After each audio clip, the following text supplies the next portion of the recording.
He specially asked me to play Sweet Home Alabama. I had the opportunity to meet him at the memorial service at Pleasant Gap when he did a very moving tribute to that former slave, Uncle Jerry Akins. And I approached him then, and little did I know that he'd already talked to Ricky and was planning to be here. This is my first time to hear him speak, but I've been told he gives a captivating talk. Here is a little bio about him. Peter Levitt of Jacksonville, Alabama was homeschooled, and here's something he's proud of. He is a non-college indoctrinated Christian. Let's hear it for that. A non-college indoctrinated Christian here with us today. He first started dressing up in his Minuteman outfit at the age of 17. He would then go to local malls, specifically on or around patriotic holidays, to spark conversations with anybody that asked him what he is dressed up for. And he did this to properly educate folks on our history. Properly educate folks on our history. Disinformation abounds. It's good to have someone who wants to spread the truth. Now at age 24, he has been to numerous patriotic events, churches, schools, and reenactments portraying different characters in U.S. history, including the reading of the Declaration of Independence and speeches on his own. You can find him on Facebook at Pat the Patriot. Am I right? Pete the Patriot. Peter the Patriot. We'll get it right. Peter the Patriot on Facebook. Join me in welcoming Peter the Patriot to the stage.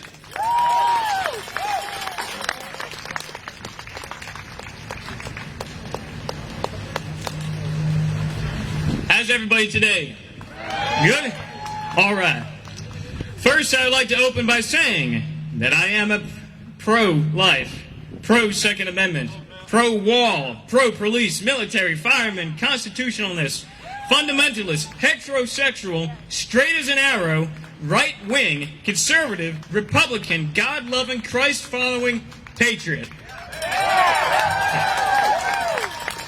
In other words, the liberal left's worst nightmare. How about you?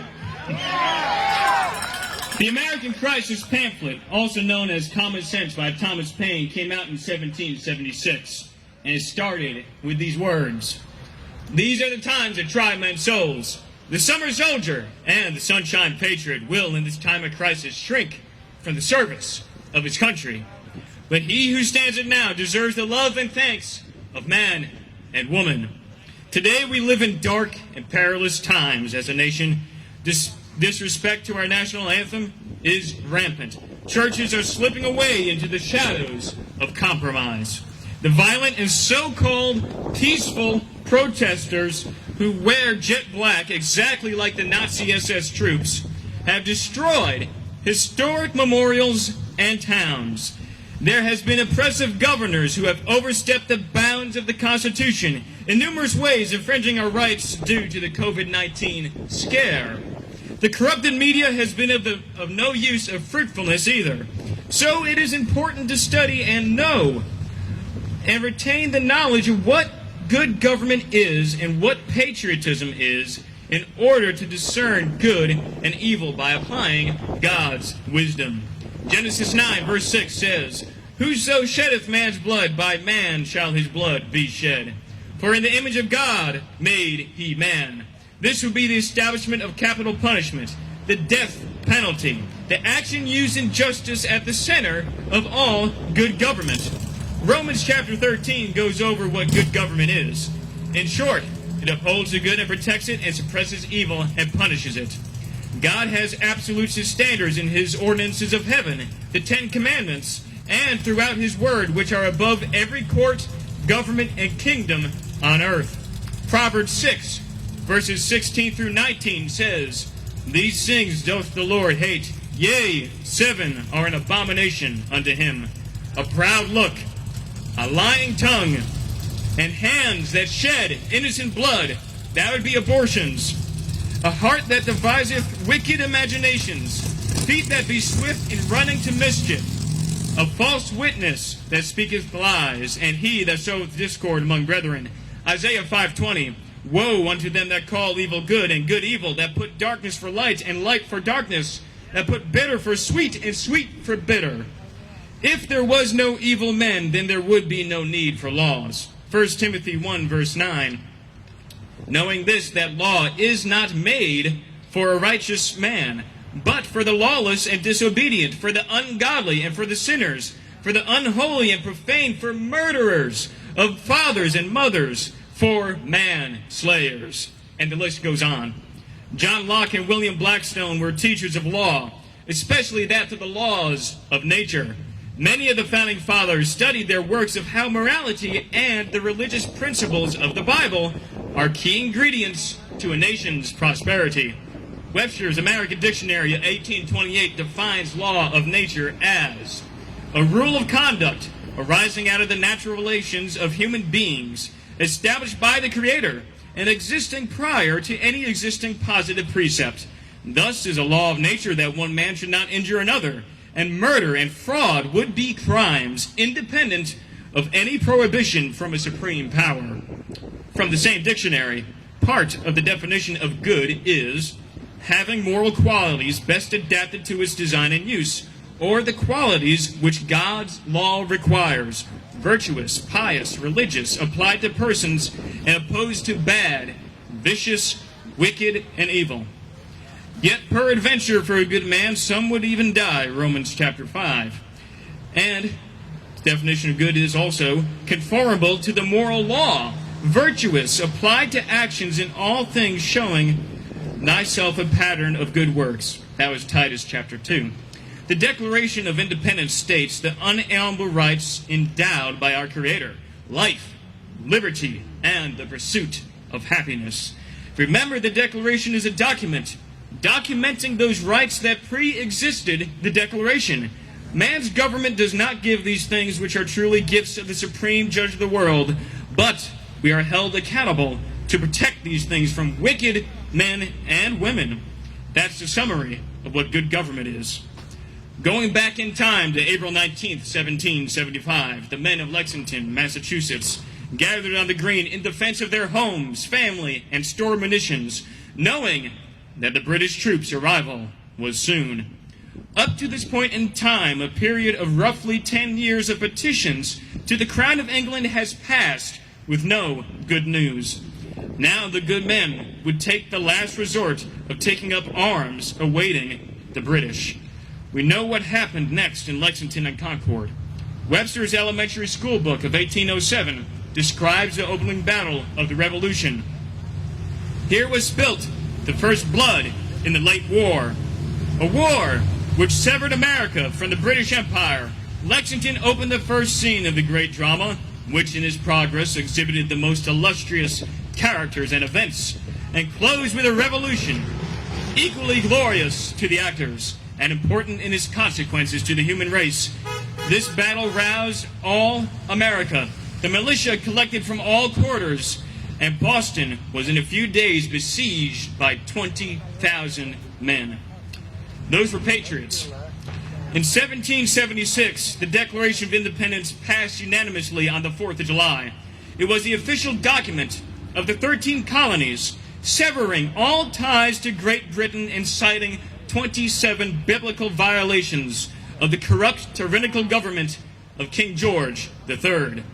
The war for independence came to a close, with America being the victor in 1781.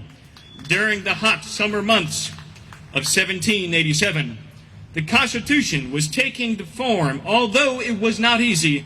Due to the varying and strong opinions in Congress, our nation almost was not. Until Ben Franklin stood up and gave a stirring address to Congress, this being some of his own words. I have lived, sir, a long time, and the longer I live, the more convincing proofs I see of this truth, that God governs in the affairs of men. And if a sparrow cannot fall to the ground without his notice, it's improbable that an empire can rise without his aid. On September 17th, 1787, the closest establishment in the history of mankind of good government in accordance to God's definition of good government came to be with the passing of the Constitution and the Bill of Rights. Since the men of Lexington Green and the Revolutionary War, there has been many wars and patriots who have both served and lost their lives in the preservation of our land. We know freedom from tyranny, but we properly know freedom from sin when Christ died on the cross. No man hath any greater love than this, than to lay his life down for another. We remember those 1,190,000 plus heroes lost on the front lines of battles, starting with the Revolutionary War, the Barbary War, the War of 1812, the Indian Wars, the Mexican-American War, the War between the states, the Spanish-American War, World War I, World War II, the Korean War, the Vietnam War, Desert Storm, Operation Enduring Freedom, Operation Iraqi Freedom, and the current global war on terrorism. There is a particular day that we tend to forget when patriotism ignited like never before, September 11th of 2001. A day where common citizens, policemen, and firemen became exemplary, patriotic heroes. It is a day and a time we must never forget the spirit of patriotism that followed. Why? I believe we all know why. It is because we have as many, if not more, threats, hostiles, and Islamists that are radical and domestic than foreign. They may be born here in America, but it is safe to say that they are not, I repeat, not American. The snowflakes and college-educated rainbow socialists are unfortunately puppets and pawns pulled by the strings of darkness from Antifa, BLM, and the Marxist left.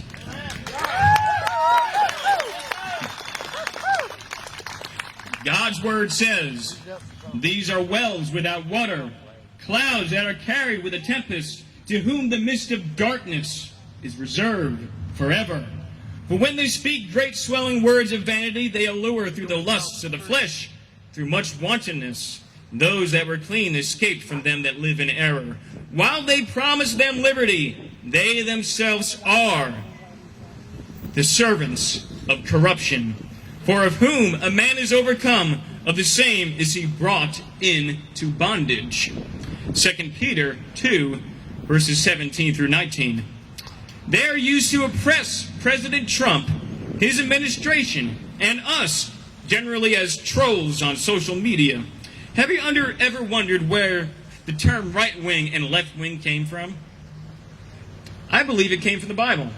Ecclesiastes 10, verse 2 says, "A wise man's heart is at his right hand, but a fool's heart is at his left."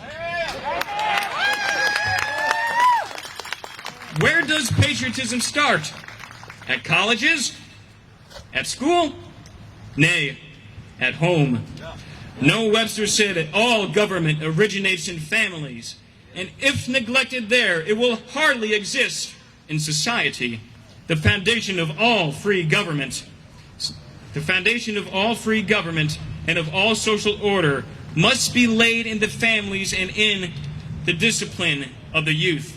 The education of youth and employment of more consequence of making laws and preaching the gospel, because it lays the foundation on which both law and gospel rest for success. Family is the first form of government any child will ever experience. If the father and mother are absent due to the lack of commitment to each other in holy matrimony, or never got married to begin with, then it is a broken government that the child will remember and be negatively affected.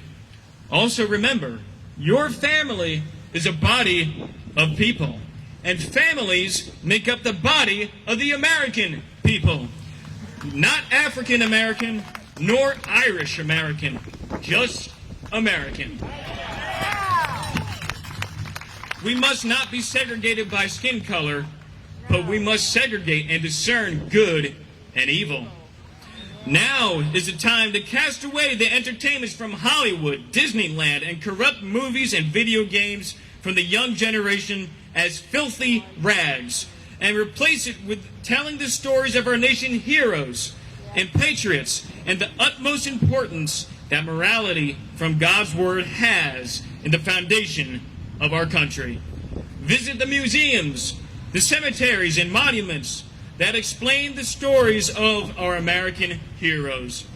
George Washington said, "A primary object should be the education of our youth in the science of government. And in a republic, what species of government or what species of knowledge can be equally important? And what duty more pressing than communicating it to those who are to be the future guardians of the liberties of the country?" Thomas Jefferson once said, "Say whether peace is best preserved by giving energy to the government or information to the people. The last is the most certain and the most legitimate engine of government. Educate and inform the whole mass of people. Enable them to see that it is their best interest to preserve peace and order, and they will preserve them. And it requires no high degree of education to convince them of this. They are the only sure reliance for the preservation of our liberty. Let the patriotic flame be fully ignited from your house to the church house and to the White House." In closing, what is patriotism? Patriotism is love of one's country, the passion which aims to serve one's country, either in defending it from invasion or protecting its laws and institutions in vigor and purity. Patriotism is the characteristic of a good citizen, the noblest passion that animates a man, and the character of a citizen. The only difference between the patriots of the Revolution and patriots of today is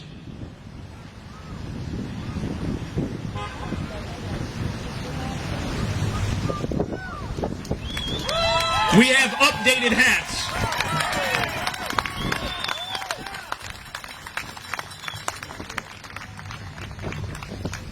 Thank you.